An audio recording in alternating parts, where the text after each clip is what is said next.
ॐ सहनाववतु सहनौ भुनक्तु सह वीर्यं करवावहै तेजस्विनावधीतमस्तु मा विद्विषावहै ॐ शान्ति शान्ति शान्ति।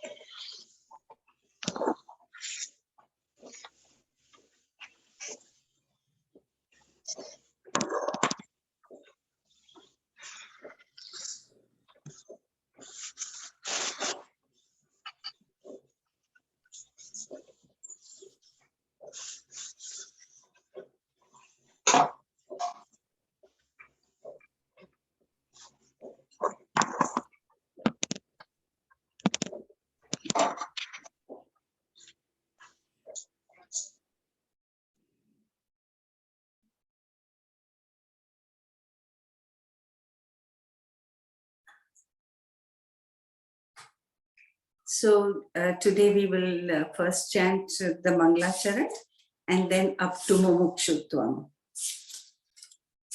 Vasudevendra Yogindram Natva Jnanapradam Guru Mumukshunam Hitathaya TatvaBodho Vidhiyate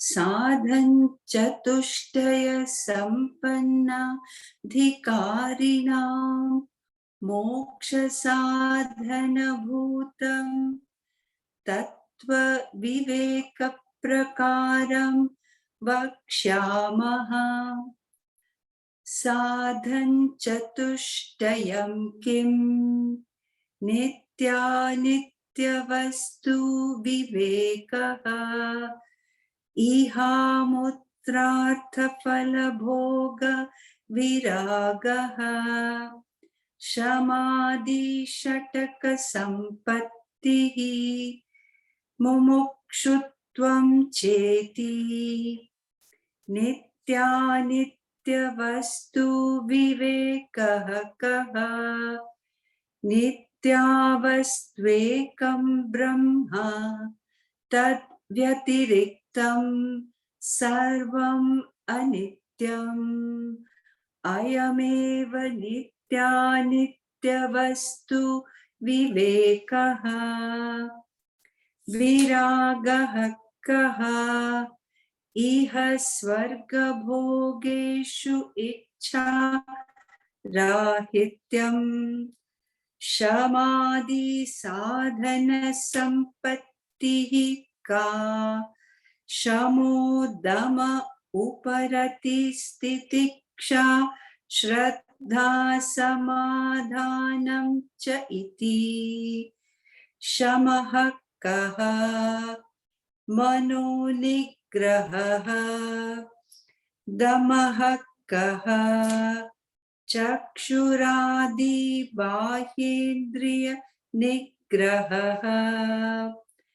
Uparamaha Kaha Swadharmanushthanameva Titikshaka Shitoshna Sukha Dukkhadi Sahishnutvam Shraddha ki drishi Guru Vedanta Vakyadishu Vishwasah Shraddha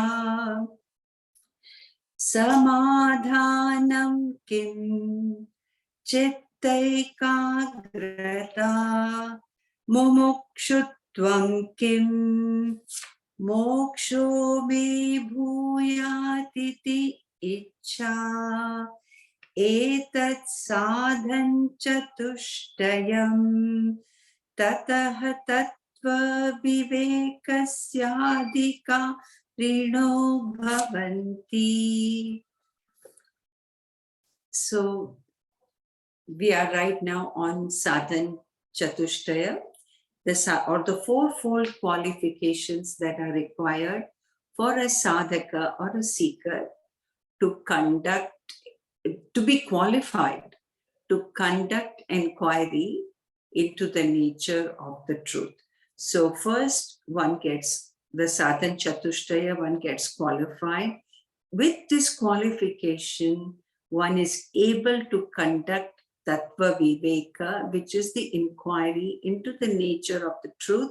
And this inquiry into the nature of the truth gives one TatvaBodh, which is the knowledge of the truth. And this knowledge of the truth blesses one with moksha. So the Sadhan Chatushtaya, we had said the fourfold qualification are Viveka, Vairagya, Shata Sampatti, and Mumukshutvam. Viveka is the ability to discriminate, sharp discrimination, and that was between what is the truth and what is untruth, what is real and what is unreal. That is the Viveka. That is, the reality alone is eternal and everything else is ephemeral. That is, to be able to discriminate sharply, that is Viveka. Once you have Viveka, its application is Vairagya. Once you know this is ephemeral, you will not go for it. You will go for what is real. And putting that into practice is Vairagya. Once Vivek and Vairagya come into our lives, the mind gets enriched. That is why it is called the sixfold wealth. So why did they put the sixfold wealth all in one? And not as, it should have been, instead of Sadhan Chatushtayam, it should have been a tenfold qualification that one would require. The reason the six are put together is because the minute you get any one, the other five will follow. And once we know what the sixfold wealth is, we can start working on one that is the best for us to get to acquire that wealth. And the minute one comes, all others will come. So for some of us, sense control may be easier than control of the mind. For some, faith may be their strength. So whichever area we have our strength, we go and apply our energies towards that, and the others will come. So that is why these six are put together. So what is the sixfold wealth? Shamaha, control of the mind. Damaha, control of the senses. Uparama, a mind that is not tempted from the outside and that is not disturbed from the inside, which is Uparama. So Shama, Dama, Uparama, Titiksha, forbearance. The ability to put up with all situations without complaining. Chinta Vilaparahita, without complaining. Sahanam Sarva Dukkhanam, Chinta Vilaparahitam, Apratikara Purvakam, without reacting, which really means without bringing bitterness into our lives, but joyfully facing. That is the ability to face every situation with maturity and dignity.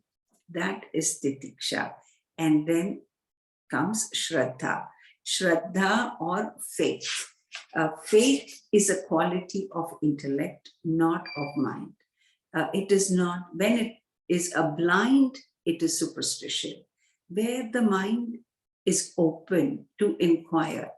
And the word here he has used, or the way it has been defined, is Vishwasa in the Guru and in the scriptures. So to know that, first of all, that my Guru knows. Otherwise, if we go to check on our Gurus, we will be waiting to, our attention will be on where my Guru is wrong, where my teacher is wrong. Didn't I tell you? He doesn't know. Didn't I tell you? She doesn't know. They just speak and they come. Now, have faith in your Guru. Have faith in what the scriptures are saying. But have faith with an open mind that I will inquire, not to immediately reject or not to blindly accept, but to keep yourself open and then come to recognize that what is said, it should become part of your experience. So Shraddha is never blind. So that is Shraddha. And after Shraddha comes Uparamaha. Not Uparama, Uparati. What is Uparati here? He has, I'm repeating Uparama, Uparati. It is Samadhana. So what is Samadhana? It is Chitta Ekagrata. It is the single pointedness of the mind. The reason I keep on repeating Uparama because what is the difference between Uparama and Samadhana? In one place we said where the mind is not disturbed from inside or not tempted externally. And here we are saying that the mind has become single pointed. So are they the same thing? A withdrawn mind. There is a subtle difference between the two. In Uparama, yes, the energies of the mind that are dissipated, that are in several directions, are all collected and withdrawn and brought together. These energies of the mind that have been collected and brought together are then applied in a direction of our choosing. And when they are fully applied, that is called Samadhan. So Uparati is to withdraw. Now this withdrawal mind is sustained by titiksha. If there is no forbearance, we may have withdrawn all the energies of the mind, but I really would like to do this, but it is so hot and uncomfortable. Let me take out my sweater. So I take out my sweater and then I say, oh, but there are so many bugs around here and the bugs are biting me. So my attention is all distracted and dissipated by some challenges or some situation that come to me.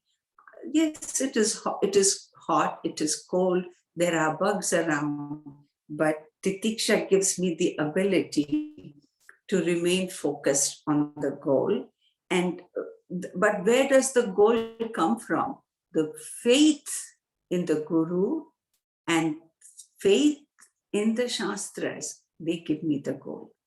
So when I get the goal with that vision, it is not that they will say, you must become a teacher or you must become a doctor. They will just give me a vision of life. With that vision of life, I set my goals. And having set my goals now, with Samadhana, I apply my energies in the direction of the goal. So what happens is Samadhana directs the mind and it keeps it on the chosen goal. It is the capacity of the mind to concentrate, to expand the span of concentration slowly and gradually. So Samadhana is a conscious practice to exercise memory and attention. So now you can see such beautiful qualities for enriching a personality.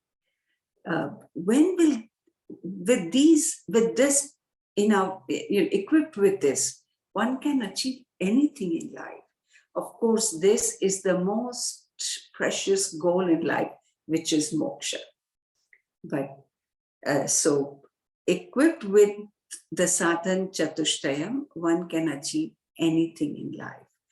So now we come to the last qualification, which is mumukshutva. So what is mumukshutva? Mumukshutvam is the desire, may I attain moksha. But if I have to say, may I attain moksha, do I even know what is moksha? We have all heard moksha as freedom, as liberation. So when will I get this freedom and when will I get this liberation? Some of us think that after death, one gets moksha. Till then, one does not get moksha. There are some who have this concept that moksha means salokya mukti, which means living in the same location as the Lord or the God. Some believe that it is a total and complete withdrawal and to be able to remain in that state of meditation. There are some who believe it is a freedom from the cycle of birth and death. But the cycle of birth and death is not a problem at all. So what is the problem then? The problem is not knowing my true identity.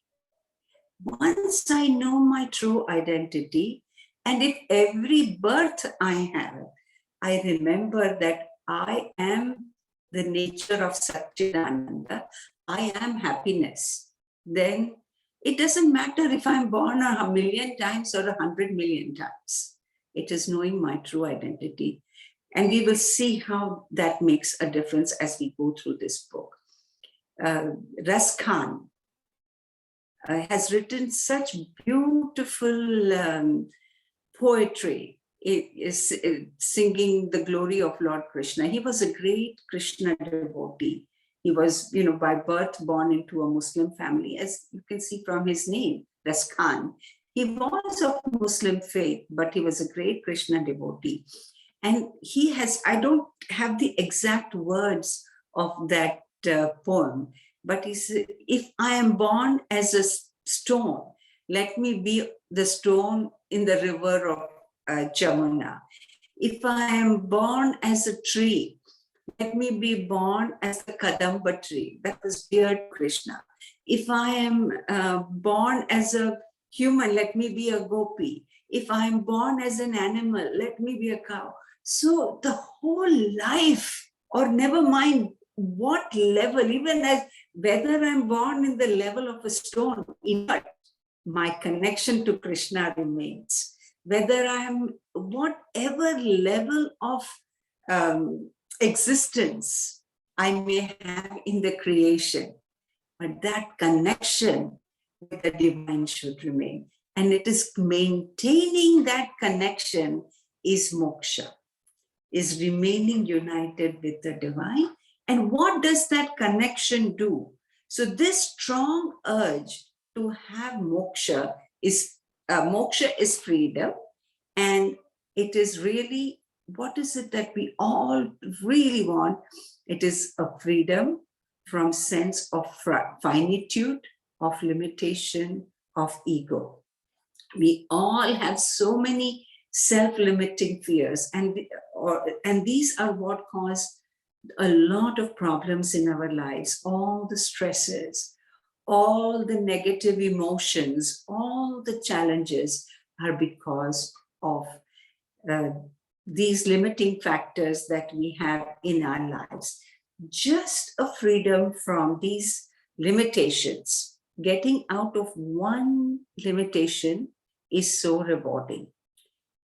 Getting out of all limitations in life while living. It is not after death. Of what use will that be? Where will it bring me joy? Once I overcome all limitations here and now. What are the limitations? Being impulsive, cannot, and then suffering as a result.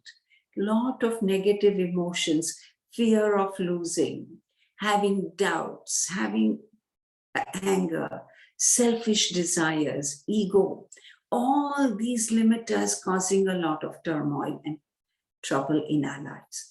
Now, just imagine when we put on a shoe that is one size smaller, the discomfort it creates for us. And this is a physical discomfort. We sometimes put up with it and ignore the no, but we know the agony that comes from just one size smaller in a footwear. And how many do we have in our lives that limit us, that restrict us? And it is just overcoming these limitations that is what is moksha. So we do not even think that there is a possibility of life without sorrow, of life without fear. And we compromise and we say that, this is how it is. I can't change. This is who I am. I have, I have a weakness for, I can't change. We limit ourselves. There is a beautiful one that I heard from one of the Swamijis. He said, who is the worst enemy of freedom? A happy slave is the worst enemy of freedom. So you enjoy bondage then, or you accept bondage. But a happy slave enjoys bondage. I like the comfort of my house. I don't leave it. And if anything changes, then we are in a problem. And we see how much COVID has caused a problem, because we are not free to accept the changes that come, and that causes the problem. So when the strong desire to change comes from within us, and to feel free from all limitations of laziness, of not attending the class, meant for some of us, I will overcome to overcome everything with a free mind and remove it from the root cause, not just removing it from root cause. Ignorance, not knowing my true nature, leads me to false identification, a false idea, a false notion of who I am. So I see myself in a certain way. I am a very cool person. I wear only certain type of clothes. I perform certain type of actions. I move in a certain group. That gives me my identity. And this identity becomes limiting and keeps me incomplete. So strong desire to overcome all these limitations is mumukshutva. Moksha is liberation or freedom from all limitations. And it is, yes, some people may want freedom from the cycle of birth and death, because they feel that when they come back, they may again get caught up in the not knowing who they are. But it does not have to be a freedom from cycle of birth and death. Buddha chose to come to help those who are suffering. So that to help others who are suffering, one has to be free from suffering, which means remember one's true identity. And here it has to be a strong desire. Mumukshutvam may be ati manda, very weak. Yeah, I've heard about it. That is it. Manda is weak or dull. I remember when I was growing up, I can't remember exactly who this person was visiting our family. They said, we have kept all the Vedas in the library, and after I retire, this is my project for retirement. That means that is manda. Sometime it will happen. Madhyama is someone who says, yes, as soon as possible, I should get it. I will work for it. That is mediocre. Tivra, intense desire for liberation. Once Swami Vivekananda was on the banks of Hooghly. He had gone there for his ritual dip in the Hooghly or Ganges. And one person came to him and said, Swamiji, I want moksha. What should I do? So Swamiji, Vivekananda just got hold of him and pushed him into the river. And there were and kept him down. And Vivekananda was a very strong, physically also very strong person. So he kept him down there. And then when the bubbles started coming up, he brought him up. And he said, what did you do? He said, when your desire for moksha, now when you were down there, what were you thinking of? He said, only thought in my mind at that time was, let me come out and get some fresh air. And Vivekananda ji said to him, when you desire moksha like to that extent, that is when you come to me. Not settle for nothing else, only that. So that is Tivra Mumukshutvam. Now, what will moksha do? Will it give me freedom from death?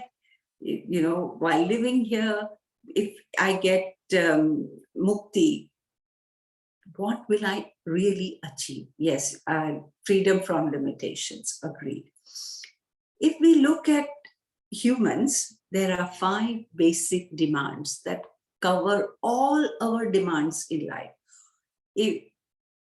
Desires for immortality. All of us want to live forever. That is one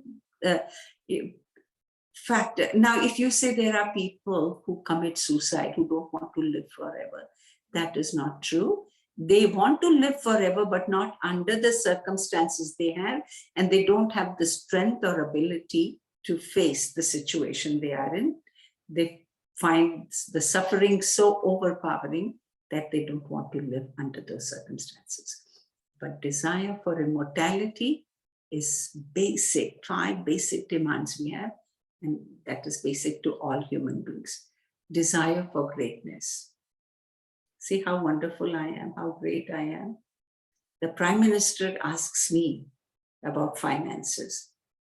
All of us, we have this desire for greatness, desire for love. So many people love me. They all just come to me. We all want to be loved. Desire for freedom and desire for knowledge. These are the 5 basic desires we all have. And all others are byproducts of these 5 basic desires. To be immortal, to be great, to be loved, to be free, and to have knowledge. With moksha, all these will be fulfilled. All 5 basic demands of ours will be fulfilled. So such a person, when they function in life, they don't function for joy, but they function from joy. They do not live for happiness, but they live from happiness. That is living fully. Till then, one does not live fully at all. So to live a full life, we have freedom from? Freedom from all past agitations, memories that caused suffering, that caused a lot of trouble to us. Everything in the past. Freedom from past memories. Freedom from all worries about the future. There will be no worry. Doesn't mean the situations will not change, but there will be no worry about it. That is the state of the mind. So this freedom is what, giving up all these limitations is moksha. Dropping this idea or this notion, the false notion of who I am, and being established in my true identity. That is moksha. So it is freedom from all limitations. We all, there are some who feel they are sinners. I have done such a miserable thing. Freedom from that also. Freedom from being that sinner, from being that limited person. All this can only come through knowledge. So first we have to be qualified with or get these fourfold qualifications. With the fourfold qualifications, I will repeat again: Viveka, Vairagya, Shata Sampatti, and Mumukshutvam. With this fourfold qualification, we can now conduct an inquiry into what is real and what is ephemeral. Tattva Viveka, the ability to discriminate. And once we discriminate, so this inquiry is twofold.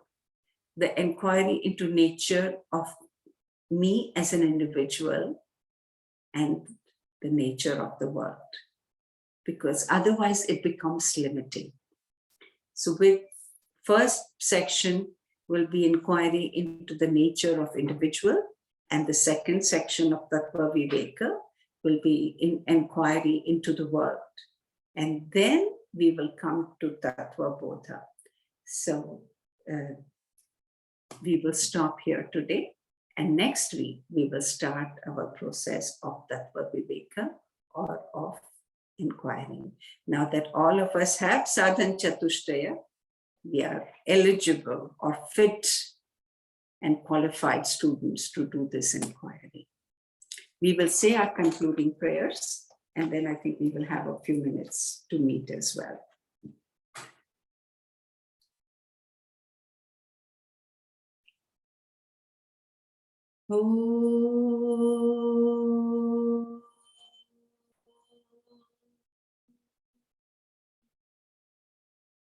Sarve bhavantu sukhinah, sarve santu niramayah, sarve bhadrani pashyantu, ma kaschit dukha bhag bhavet.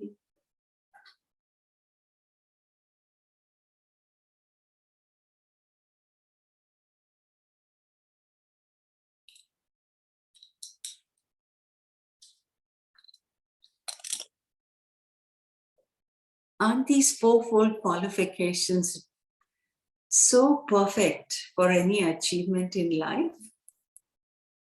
Yes, it is. Yes, it's very much, very much. And Puma, now you are forced to come. Moksha has been well defined. That which she didn't want, she came for just that. True, it's a destiny.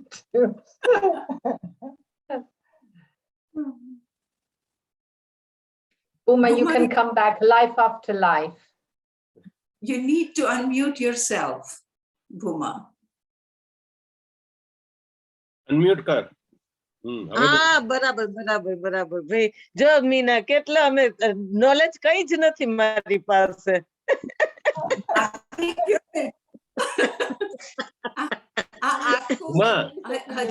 કોઈકે બહુ સરસ કહ્યું છે કે મારી પાસે કાંઈ જ નોલેજ નથી, એવું નોલેજ હોવું ને, that is the ultimate knowledge.